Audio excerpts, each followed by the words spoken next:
Straight of Hormuz అనేది చిన్న ఒక సముద్ర మార్గమే కాదు, అది ప్రపంచ ఆర్థిక వ్యవస్థకే ఒక గుండె చప్పు లాంటిది. ప్రపంచ చమురు వినియోగంలో దాదాపుగా 20% ఈ దారి వెంటే వెళ్తూ ఉంటుంది. అలాంటి ఈ రూట్ని ఎవరైతే కంట్రోల్లోకి తీసుకుంటారో, ఎవరి చెప్పు చేతులు అయితే ఈ రూట్ని పెట్టేసుకుంటారో వాళ్ళే king maker. Global energy market మొత్తం కూడా వాళ్ళ చేతిలోనే, వాళ్ళ కంట్రోల్లోనే ఉంటుంటుంది. అందుకే ఇప్పటికే ఇరాన్ కంట్రోల్ ఉన్నటువంటి ఈ హార్మూజ్ని ట్రంప్ పూర్తిగా తన చేతిలోకి తీసుకోవాలి, తన హ్యాండ్ ఓవర్ చేసుకోవాలి, తన టేక్ ఓవర్ చేసుకోవాలని ప్రయత్నం చేస్తూనే ఉన్నాడు.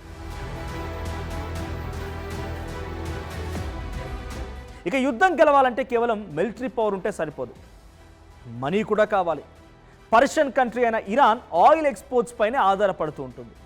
ఆ చమురు ఎగుమతి అయ్యేది హార్మూజ్ గుండానే కూడా. కాబట్టి ఈ రూట్ని బ్లాక్ చేస్తే ఇరాన్ ఆర్థికంగా నష్టపోతుంది, ఆదాయం కూడా లేకుండా పోతుంది. ఏమాత్రం కూడా యుద్ధాన్ని కొనసాగించలేదు. ఇప్పుడు ఇదే స్ట్రాటజీతో ట్రంప్ ముందుకు వెళ్తున్నారు. హార్మూజ్ని టేక్ ఓవర్ చేసుకునేందుకు ప్రయత్నం చేస్తున్నారు.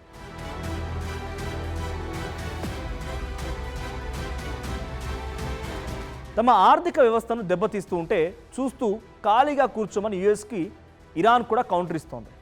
మీరు మాపై అటాక్ చేస్తున్నారు, మా ఫైనాన్షియల్ని పూర్తిగా క్లోజ్ చేసే ప్రయత్నం చేస్తున్నారు, మాపై అటాక్స్, మా ఫైనాన్షియల్ లాస్ అన్నిటికీ కూడా మీరు చేస్తూ ఉంటే చూస్తూ ఊరుకోమని ఇరాన్ వార్నింగ్ ఇస్తూ ఉంది అమెరికాకి. హార్మూజ్ గుండా కొన్ని దేశాల షిప్స్కు మాత్రమే పర్మిషన్ ఇస్తూ మరికొన్నిటిని భారీ టోల్ వసూలు చేస్తోంది ఇరాన్. ఒక్కో షిప్కి $1 మిలియన్ వరకు వసూలు చేస్తున్నట్టుగా తెలుస్తోంది, ఎక్స్పర్ట్స్ చెప్తున్నారు.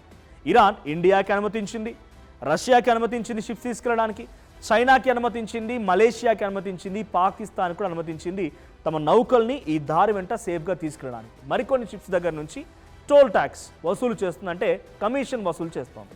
ఇదే క్రమంలో ఆ ఫైనాన్షియల్గా కూడా లాస్ క్రియేట్ చేయాలని ఒక ఉద్దేశం, దురుద్దేశం అమెరికా కలిగింది. అందుకే ఆ స్ట్రైట్ ఆఫ్ హార్మూజ్ని క్యాప్చర్ చేసే ప్రయత్నం చేస్తోంది. ముఖ్యంగా యుఎస్ ఇజ్రాయెల్కి చెందినటువంటి షిప్స్ వస్తే మైన్స్తో పేల్చేస్తామని వార్నింగ్ కూడా ఇస్తోంది ఇరాన్.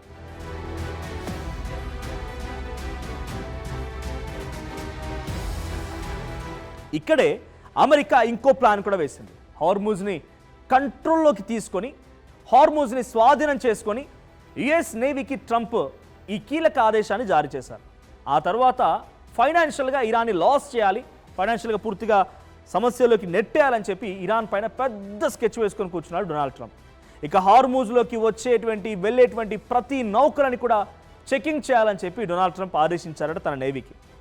ఇరాన్ పోర్టులకు వెళ్ళే నౌకలను కూడా అడ్డుకొని సీజ్ చేయాలని ఆదేశించారంట.